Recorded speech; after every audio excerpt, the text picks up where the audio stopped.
अस्सलाम वालेकुम। Biology chapter number 10 reproduction in plants. इससे पहले हमने स्टेजेस ऑफ लाइफ साइकिल पढ़ा है पौधे का, ठीक है। तो लास्ट टॉपिक में हमने डिस्कस किया डेवलपमेंट ऑफ फीमेल गमेट्स। आज हम डिस्कस करेंगे डेवलपमेंट ऑफ मेल गमेटोफाइट। जो पोलन सैक है प्रेजेंट इन द एंथर। जब मैंने आपको पार्ट्स पढ़ाए थे बियोलॉजी के, तब मैंने आपको बताया था कि जो रिप्रोडक्शन होती है फीमेल की, वो किसके अंदर होती है? कार्पेल के अंदर होती है। कार्पेल में ओवरी, स्टिग्मा और स्टाइल पाया जाता है, जबकि मेल की रिप्रोडक्शन किसमें होती है? एंथर में होती है। उसके नीचे जो फिलामेंट होता है स्पोर्ट प्रोवाइड करता है। तो जो पोलन सैक है वो एंथर में पाए जाते हैं। ये माइक्रोस्पोर एंजिया है। इससे पहले जो आपने फीमेल के पढ़े वो क्या था? मेगा था, मेगास्पोर एंजियम। ये क्या है? माइक्रो है, उससे स्मॉल है। ईच पोलन सैक, हर पोलन सैक के पास कितने होते हैं? Contain many diploid microspore mother cell. उसके पास बहुत सारे मदर सेल होते हैं। कौन से? डिप्लॉयड, ठीक है। Each microscope mother cell microspore mother cell undergo, हर कोई म्योसिस में से गुजरता है और 4 हैप्लॉइड पैदा करता है। ऐसे ही हमने फीमेल में पढ़ा था ना। सबसे पहले वो फीमेल के पास मेगास्पोर होता है, इसके पास क्या है? माइक्रोस्पोर है। म्योसिस होती है, 4 हैप्लॉइड बना देता है। इसमें भी सेम ही है, म्योसिस होती है, 4 हैप्लॉइड माइक्रोस्पोर बनाए। ये जो माइक्रोस्पोर है बाद में माइटोसिस होती है इसमें, और रिजल्टिंग में 2 सेल स्ट्रक्चर बनते हैं, उसे पोलन ग्रेन कहा जाता है। उसमें क्या बने थे? वो 4 सेल बने थे, उसमें से एक जिंदा रहता है, 3 मर जाते हैं। इसमें क्या इतने बने हैं? 2 बने हैं, जिसको आप मेल गमेटोफाइट कहते हैं। One cell pollen grain is the tube cell. वो एक सेल जो पोलन ग्रेन में होता है उसे ट्यूब सेल कहते हैं, जो पोलन ट्यूब बनाता है इसकी, वो ट्यूब जिसके जरिए से आगे मदर सेल जाते हैं। और दूसरा जो वो जनरेटिव सेल है जो स्पर्म बनाता है, ठीक है। 2 सेल होते हैं, उसके पास 4 थे, 4 में से एक जिंदा रहा, 3 मर गए। इसके पास 2 थे, 2 में से एक ने स्पर्म ट्यूब बनानी है और एक ने क्या करना है? एक ने स्पर्म बनाना है, ठीक है, पॉलिनेशन ट्यूब बनाना। अब सामने डायग्राम देखो, एंथर है, एंथर को हमने ओपन कर लिया। ओपन करके इस तरह होता है दरमियान में से, ठीक है।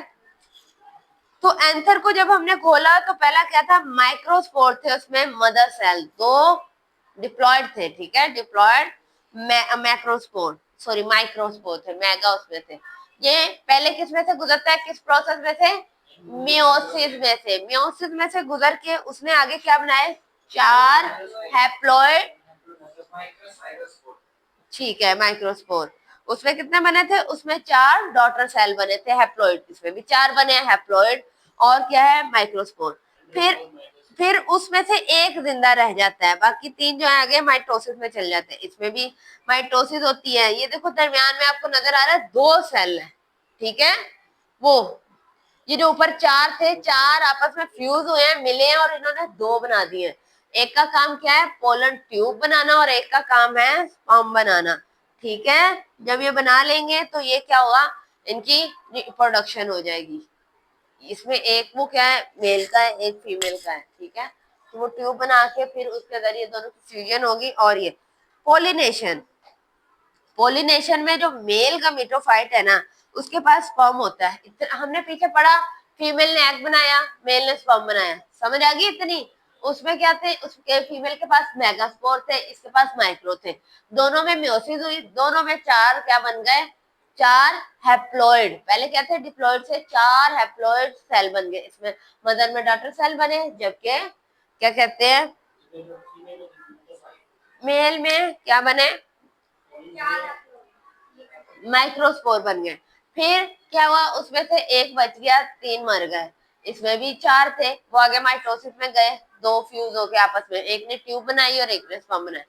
अब पोलिनेशन में वो कह रहे हैं मेल के पास जो गमीटोफाइट है उसके पास है स्पर्म, जबकि फीमेल के पास क्या है? एग है, ठीक है। पोलन ग्रेन अब ट्रांसफर होगा फ्रॉम एंथर टू स्टिग्मा। वो जो मेल ने अपना स्पर्म बनाया हुआ है ना एंथर के अंदर, अब उसे वहां से ट्रांसफर करेगा।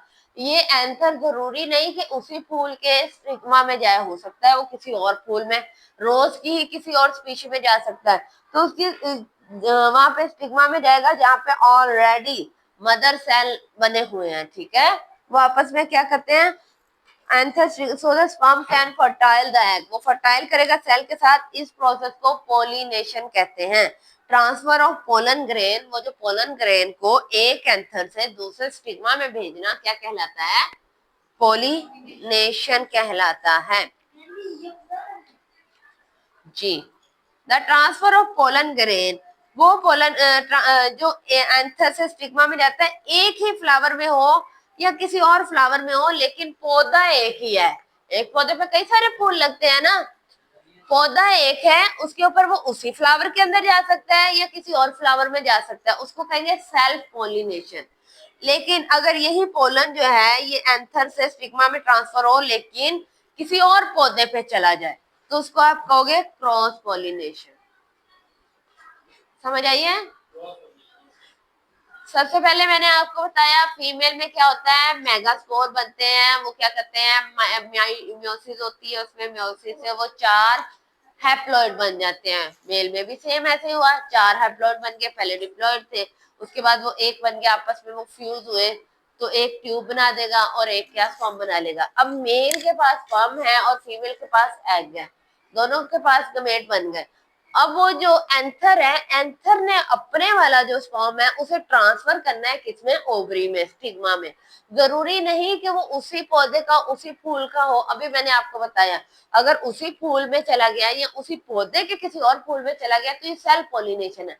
लेकिन अगर वो जो एंथर ने एग बनाया, स्पर्म बनाया, वो वहां से किसी और पौधे में, साथ कोई और गुलाब का पौधा था, उसके किसी फूल में चला गया, तो ये क्या हुई? Cross pollination. जैसे वो जाएगा फीमेल के क्या कहते हैं, फीमेल एग से वो फ्यूज होगा, फर्टाइल होगा स्पर्म, और क्या कर देगा? पोलिनेशन बना देगा।